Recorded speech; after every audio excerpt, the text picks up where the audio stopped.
A shy librarian named Elena sings one song at her best friend's wedding, never expecting it would change her life. In the crowd, a reclusive tech billionaire hears more than just a melody. He hears her soul. What begins as a single moment turns into a powerful journey of love, healing, and rediscovery. But when her past resurfaces and their worlds collide, will their connection survive? This is a story about finding your voice, chasing second chances, and a love that refuses to let go. Where are you watching from? Don't forget to subscribe for more stories that speak straight to the heart. Under the golden veil of fairy lights, with spring blossoms gently cascading from the garden canopy, Elena Valle clutched the microphone like it was the only thing tethering her to the ground. Her lavender dress fluttered in the soft breeze, the satin brushing against her knees like a reminder that she was still standing. Her voice, though quiet now, trembled with everything she hadn't said aloud in years. Singing in public wasn't something she did anymore, not since she gave it up to take care of her mother, not since life had quietly closed the door on her dream. But tonight wasn't about her. Tonight was about her best friend, Dahlia, the bride, who had looked her in the eye 2 weeks ago and said, "Even if you're scared, you promised me." And Elena had never broken a promise. The piano began, soft, aching, familiar, and Elena inhaled like she was diving underwater. Her voice cracked at first, trembling under the weight of eyes and expectations, but then it rose, clear, true, unpolished, but honest. It wasn't just a song, it was a confession. Each note carried pieces of her. The girl who once dreamed of stages, the woman who now shelved books and poured coffee, the child who sang to distract herself from pain. And as her voice floated over the crowd and curled around the white garden chairs, a hush fell over the guests. Phones lowered. Heads turned. All except for one man seated midway back beneath a tree wrapped in twinkle lights. Callum Hart wasn't looking, he was seeing.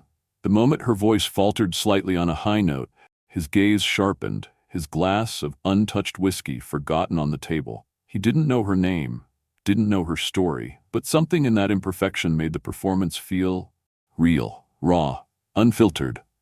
It wasn't a performance anymore. It was her soul, exposed, trembling, but brave enough to stand there. And it undid something in him. Something he thought had long gone silent. As the final note hung in the air, suspended and fragile, the crowd erupted in applause. Elena's knees nearly gave out from the rush of it. She smiled, weak and watery, as Dahlia ran to embrace her, dabbing at her eyes with a crumpled tissue and whispering, "You made me cry." Twice. Around them, guests clapped and cheered. People she'd never met smiled like they'd known her for years. But Callum Hart didn't clap. His hands stayed still, frozen on the table because something inside him had shifted. He wasn't ready to move yet. That voice, her voice, had awakened a memory of what it meant to feel moved, to feel something, and he wasn't ready to let it go. Behind the tent, Elena pressed a hand to her chest, letting the adrenaline wash over her in crashing waves. She had done it. She hadn't run. She hadn't broken. Her heart still pounded, but for once it wasn't from fear. It was from release. Just then, a soft voice caught her off guard. "Hey, didn't mean to startle you," said a girl with dark curls and a warm smile. "I'm Ivy, Groom's cousin. I just wanted to say, that was incredible. Honestly, I think you made half the crowd cry, including the bride." Twice. Elena laughed, the tension breaking. "Thanks, I was shaking the entire time." Ivy handed her a bottle of water. "Well, bookstore by day, heartbreaker by night, huh?" Elena blushed, twisting the cap. "Singing's just a side thing, nothing serious." "Maybe it should be," Ivy replied with a wink. "There was a guy in the crowd who looked like he just saw a ghost, or maybe the love of his life." Elena rolled her eyes, highly doubtful. But when she returned to the reception, just before sitting down, her gaze drifted over the guests. She told herself she was just finding her seat, but a part of her, quiet and curious, was wondering if Ivy was right. Somewhere beneath the fairy lights, Callum Hart sat in silence, already thinking about the voice that had echoed into the places of his life where no music had dared linger before. And for the first time in years, he didn't want to be alone with the silence anymore. 3 days later, Elena was shelving returned novels at the Willow Street Library when a shadow fell across her desk. She glanced up, expecting a regular patron, maybe one of the elderly women who always asked for her latest poetry recommendations. Instead, a tall man in a charcoal suit stood before her, holding a gold-trimmed envelope that looked completely out of place amid the faded hardcovers and dusty paperbacks. "Elena Valley?" he asked, his voice low and clipped. She hesitated. "Yes?" He extended the envelope with the precision of someone used to being obeyed. "Mr. Callum Hart would like to formally invite you to dinner." She blinked, uncertain if she'd misheard. "I'm sorry, who?" "Mr. Hart. He attended the Mendelssohn wedding. He heard you sing." Her first reaction was laughter, a quiet, startled, almost disbelieving laugh. "This is a joke, right? Someone's idea of a prank?" "It's not, Miss Vale." The man gave her a faint, courteous nod. "The car will arrive at 7 p.m. if you choose to accept." With that, he turned and walked out, leaving the envelope on the desk like a dropped match, waiting to ignite something. Back at her apartment, Elena stared at the envelope for over an hour before finally opening it. Inside was a reservation car restaurant she'd only ever seen in magazines, the kind of place with rooftop views and white-gloved servers. She almost threw it away twice. But curiosity had a way of outlasting fear.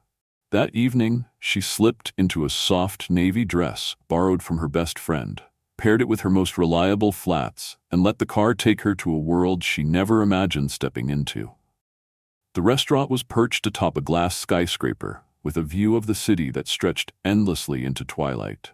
The hostess greeted her by name, her smile professional but not unkind, and led her through the candlelit maze of linen-draped tables to where he sat, Callum Hart, in a tailored suit with his sleeves rolled to his forearms and his phone already tucked away. He stood when she approached, his presence immediate but not imposing. "Elena," he said, extending his hand. "Thank you for coming." She shook it, her confusion only thinly veiled. "You really went through all this trouble because I sang a song?" "I didn't just hear you," he replied, gesturing for her to sit. "I saw you, and I haven't been able to stop thinking about you since." She let out a nervous chuckle, reaching for her napkin more for something to do than out of politeness. "That's a lot." "I don't do halfway," he said simply. The waiter appeared as if summoned by invisible signal. Callum ordered steak, sea bass, and a bottle of wine Elena couldn't pronounce. The silverware gleamed like it belonged in a museum. She tried not to let the glittering glass and panoramic skyline make her feel small. Still, it was hard not to.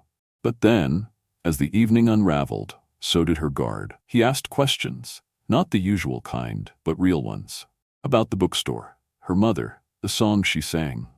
And when she spoke, he listened, not with polite nods, but with the weight of someone who wanted to remember every word. In return, he offered pieces of himself.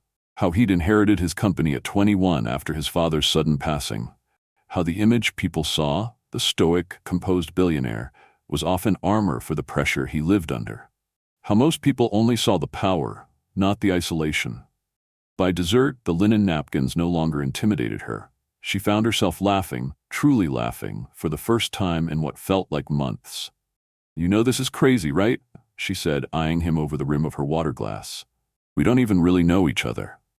"I'd like to change that," Callum replied, his voice quiet but firm. "If you'll let me." She looked at him, really looked at him. He was handsome, yes, sharply so, but there was something beneath the polish. Something tired, something searching. He was out of her league. Her world was dusty shelves and microwave dinners, his was penthouses and crystal stemware, and yet he didn't feel far away. He felt, somehow, close, present. "Okay," she said quietly, "let's see where this goes." And when he smiled, it wasn't the cool, calculated grin she expected. It was soft, real, the kind that didn't need chandeliers or violin music to matter. The kind that made her wonder if maybe, just maybe, she wasn't a stranger in this world after all. 2 weeks later, Elena stepped into Callum's penthouse for the first time, and for a moment, she forgot how to breathe. The elevator opened directly into the space, no hallway, no buffer, just a glass-walled living room that seemed to float above the city, wrapped in starlight. Everything shimmered, not with opulence, but with an intentional stillness. The walls were lined with sleek art in muted tones, the kind that whispered rather than shouted. A baby grand piano stood by the window, its surface untouched by dust. The floor beneath her heels gleamed like liquid obsidian. "I figured we'd eat in tonight," Callum said, casually rolling up his sleeves as he stepped from the kitchen. Had the chef prepare something light? Elena followed slowly, clutching her bag like a shield. "I hope you're not expecting me to be impressed by the view," she said, arching a brow, only half joking. He glanced at her, a flicker of amusement tugging at his mouth. "You're not. I'm more impressed that you own a piano with no dust on it. That's suspicious. You play? Come see." He crossed the room and sat on the bench, gesturing toward the keys. Elena approached, each step tentative. When he started to play, it wasn't perfect. He stumbled once, didn't apologize, just kept going. The melody was slow, tender, familiar. "That's what I sang," she said, her voice barely above a whisper.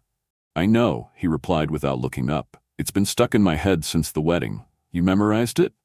I looked it up, learned it. She didn't know how to respond.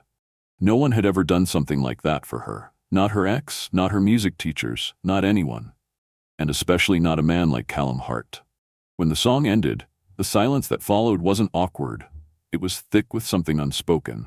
Something neither of them had quite named yet. He stood and led her to the dining table, already set with flickering candles, linen napkins, 2 plates of roasted vegetables, halibut, and a golden risotto that looked too perfect to eat. "You didn't have to do all this," Elena said softly. "I know," he replied. "Then why?" He met her eyes directly. "I'm not a fan of waiting around for second chances. When I want something, I don't assume it'll come back." She hesitated, reaching for her wine glass. "But you don't even know me." "I know enough, and I want to know the rest." The way he said it, low, steady, with no pressure, made something tighten in her chest. "What happened to you," she asked carefully, "that made you this certain all the time?" Callum didn't answer right away. He cut into his fish with slow precision, then set the fork down. "My father died when I was 19, left me the company. No instructions, no roadmap, just all of it." "And your mom?" "Left when I was 10. Some days, I'm not sure she was ever really there." A quiet sadness settled between them like dust on old piano keys. "That's a lot," she murmured. "It forces clarity," he said. "You learn quickly what matters and what doesn't." She looked down at her plate, appetite fading. "What about you?" he asked. "What made you stop singing?" "I didn't stop," she said, a sharper edge in her voice. "I just couldn't afford to continue. Money can be managed. Not by everyone." Her tone was firmer now. She hadn't meant to sound bitter, but it slipped out anyway. He didn't flinch. "I could help." She froze, then set her fork down slowly. "Is that what this is?" she asked. "You wine and dine me and then sponsor me?" "No," he said, softer now. "I want to know you. That includes what you love, what you gave up." "I didn't give it up," she said, more to herself than to him. "I just put it on hold." "For how long?" She looked away. "Until it stops hurting." Silence stretched. Then, quietly, he said, "I can't fix your past, Elena, but I can make room for you to dream again." She looked at him, really looked, and though she wasn't ready to trust yet, something stirred. Not certainty, but maybe, just maybe, the beginning of it. The rooftop of the Astoria Pavilion glowed in soft gold and violet, the city skyline stretching behind it like a painted horizon. Strings of lights draped from archways swaying with the breeze. Music floated gently in the background, nothing too grand, just a quartet playing something luminous, delicate, like sunlight caught in a glass. Elena stood near the edge, her dress catching the wind as she looked down at the crowd below. It was the official launch of the Heart Youth Music Initiative's expansion, something she had helped build piece by piece over the last 4 months. And tonight, it was no longer just an idea. It was real. Callum had kept it quiet, but her name had been printed on every banner, every invitation, every press release. Elena Valle, right beside his. When she saw it earlier that evening, a part of her wanted to disappear into the wallpaper. But another part, the louder one, stood a little taller. "You're late," a warm voice said behind her. She turned and found him there. Callum in a midnight blue tuxedo, a crooked strand of hair falling against his forehead like it always did. She smiled despite herself. "I was checking the soundboard. The speakers were too sharp." "Of course you checked the soundboard," he said, amused. "I asked you to run the program, not micromanage every cable." "Control issues," she replied lightly. "I know," he said, stepping closer, offering his hand. "Which is why tonight you're letting go. Let someone else take care of things for once." She looked at his outstretched hand, hesitated, then took it. He led her through the terrace where donors mingled with artists, teachers, and students. Faces turned. Applause began. Not polite, not rehearsed. Real. Pah. Elena froze, caught between disbelief and awe, unsure what to do with the spotlight. Callum leaned in and whispered, "You earned this. Every second." Her throat tightened, but she nodded and walked forward. The MC stepped up to the mic and called her name. Suddenly she was on stage, looking out at a sea of people who weren't waiting to be impressed. They already were. "I used to think music was something you had to chase alone," she began, her voice steady despite the tremor in her chest. "Something that faded when life got too loud. But I was wrong." She glanced at Callum. "Music doesn't disappear. Sometimes it just waits. For someone to listen, for the right people to help you hear it again. Because of this program, thousands of students will get that chance. For the first time." Applause followed, quieter this time, but it held weight. When she stepped down, something had shifted in her. Not just recognition, but ownership. Later, as the night gave way to laughter and music, Elena mingled with volunteers and students flown in from around the country. The rooftop buzzed with joy, no longer stiff and formal. It felt like a celebration. Near the bar, she spotted Callum speaking with a poised woman in a crimson gown, her silver hair gathered into a low chignon. Something about her presence felt different, powerful. Elena didn't interrupt, she waited, and when Callum noticed, he excused himself and made his way over. "Are you hiding?" he asked, handing her a glass of something sparkling. "I'm recharging. Come with me." Before she could ask where, he took her hand and led her past the terrace, through a discreet hallway, up a winding staircase she hadn't noticed before. At the top was a small room wrapped in glass walls. A single grand piano sat in the center, bathed in soft city light. "I bought this building 3 years ago," he said, gently closing the door. "Left this space untouched, didn't know why." She stepped closer to the piano, her fingers brushing the glossy surface. "I think you did."